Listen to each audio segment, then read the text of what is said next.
मैं चुनौती देती हूं, एक सही चुनाव लड़ लें, बैलेट पे लड़ लें, तो ये खुद जानते हैं कि कभी नहीं जीत पाएंगे। आज आपको मायूस होने की जरूरत नहीं है, क्योंकि पूरा देश देख रहा है कि ये चोरी से जीतते हैं। देखिए, हिले हुए लगते हैं। संसद में मैं देखती हूं, आत्मविश्वास घट गया है। आंखों में आंख मिलाकर नहीं देख पाते, सामने से गुजरते हैं तो यूं आंख झुका देते हैं। चुनाव आयोग के बिना ये चुनाव नहीं जीत सकते। ज्ञानेश कुमार, सुखबीर सिंह सांधू और विवेक जोशी, ये देश इन तीन नामों को नहीं भूलेगा। ये चाहे कितने भी बड़े बड़े ये कितने भी इंतजाम कर लें इन लोगों को बचाने के लिए, एक दिन इन्हें इस देश को जवाब देना पड़ेगा कि किस तरह से इन्होंने हमारे वोटों का अधिकार हमसे छीनने की कोशिश की। सारी संस्थाएं इनके सामने झुक गई हैं, सरकार के सामने झुक गई हैं, इनको झुकाया गया है। सब संस्थाओं को कुचला जा रहा है। एक एक भारतवासी को उठना चाहिए, जागना चाहिए। वोट चोर आज न्यायपालिका दबाव में है। सारी मीडिया, मेरे भाई बहन मीडिया के जो यहाँ खड़े हैं, बेचारे मजबूर हैं। सारी मीडिया या अडानी जी की है या अंबानी जी की है।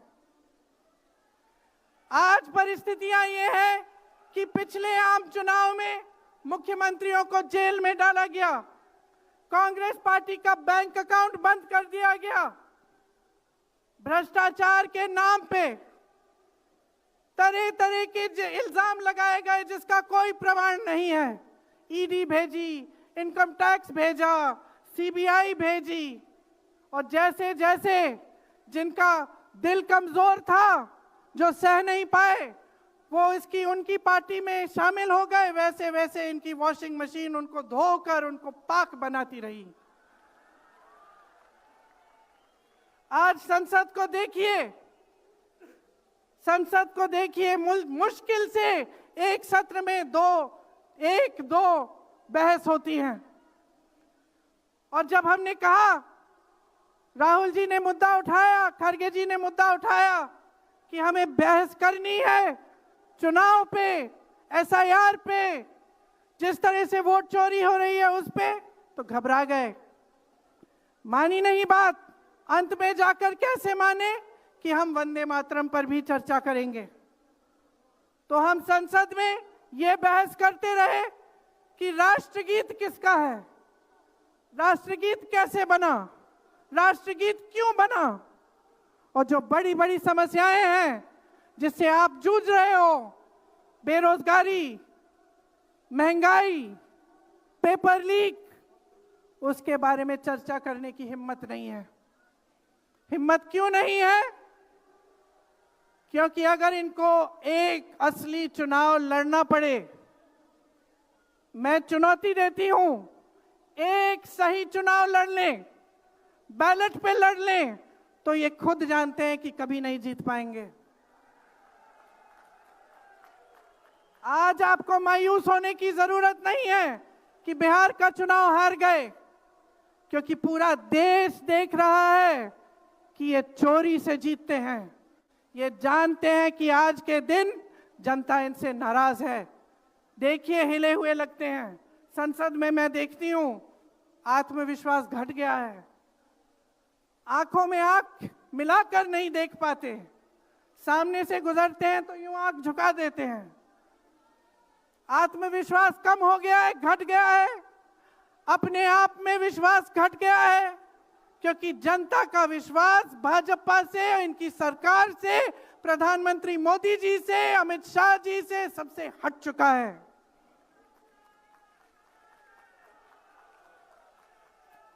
आज इनको चुनाव आयोग की जरूरत है। चुनाव आयोग के बिना ये चुनाव नहीं जीत सकते। और याद रखिए, चुनाव आयोग के जो मुख्य जो 3 अधिकारी हैं, उनके नाम आप याद रखिए, कभी मत भूलिए इनके नाम, क्योंकि ये आज हमारे लोकतंत्र पर वार कर रहे हैं। इतिहास में कभी ऐसा नहीं हुआ कि पूरा विपक्ष कह रहा है कि हमें विश्वास नहीं है चुनाव आयोग में। इन चुनाव में हमारा विश्वास नहीं है। ये चुनाव ठीक ढंग से नहीं किए जा रहे हैं। चुनाव की घोषणा से लेकर वोटर लिस्ट, आचार संहिता, प्रचार, मतदान, मतगणना, ईवीएम और नतीजे से तक हर कदम को, हर चीज को संदिग्ध बना दिया है इन्होंने। इनके साथ साथ सारी संस्थाएं इनके सामने झुक गई हैं, सरकार के सामने झुक गई हैं, इनको झुकाया गया है। राहुल गांधी जी ने बिहार चुनाव में लंबी यात्रा की एसआईआर के खिलाफ। क्यों की? क्योंकि एसआईआर में ये वोट काटकर चुनाव का नतीजा अपने पक्ष में करना चाह रहे थे। अब यूपी में शुरू हो गया है। 3 करोड़ नाम काटे गए हैं यूपी में। कितना योग्य है ये चुनाव आयोग भाजपा के लिए? ज्ञानेश कुमार, सुखबीर सिंह सांधू और विवेक जोशी, मेरे साथ बोलिए। ज्ञानेश कुमार, सुखबीर सिंह सांधू, विवेक जोशी। ये देश इन 3 नामों को नहीं भूलेगा। ये चाहे कितने भी बड़े बड़े, ये कितने भी इंतजाम कर लें इन लोगों को बचाने के लिए, एक दिन इन्हें इस देश को जवाब देना पड़ेगा कि किस तरह से इन्होंने हमारे वोटों का अधिकार हमसे छीनने की कोशिश की, किस तरह से इन्होंने साजिश रची। हर मोर्चे पर यह सरकार विफल है, हर मोर्चे पर। आज डॉलर 90 रुपए का हो गया है। जब 60 रुपए का हुआ था तो कौन रो रहा था सड़कों पे? कौन रो रहा था सड़कों पे? नरेंद्र मोदी जी बार बार कहे जा रहे थे। आज क्यों नहीं बोल रहे हैं डॉलर पे? निर्यात लगातार घट रहा है, आयात महंगा हो रहा है, विदेश नीति फेल हो गई है इनकी। हाथ पकड़ के चलते हैं ट्रंप जी के साथ, बड़े बड़े राष्ट्रपतियों के साथ, लेकिन जब समय आता है तो देश के साथ कोई खड़ा नहीं होता। ये है इनकी विदेश नीति। और इनकी नीति कि देश की सारी संपत्ति अपने 2 चेलों को, अडानी जी और अंबानी जी को पकड़ा देते हैं। यहां देश का नौजवान महंगाई से जूझ रहा है, बेरोजगारी से जूझ रहा है, पेपर देता है, लीक हो जाता है, कोई उसकी सहायता नहीं है, नशे की तरफ जा रहा है, बैटिंग ऐप में पूरे दिन बिताता है। और बैटिंग ऐप चलाया कहां से जा रहा है? कहां से चलाया जा रहा है? सूत्रों के मुताबिक प्रधानमंत्री के ऑफिस में ही एक शख्स ने बैटिंग ऐप के साथ में घोटाले किए हैं। इसकी चर्चा होती है क्या सदन में? क्यों नहीं होती? आपकी बेरोजगारी की चर्चा होती है, महंगाई की चर्चा होती है, मेरी बहनें यहां खड़ी हैं, आपकी सुरक्षा की चर्चा होती है।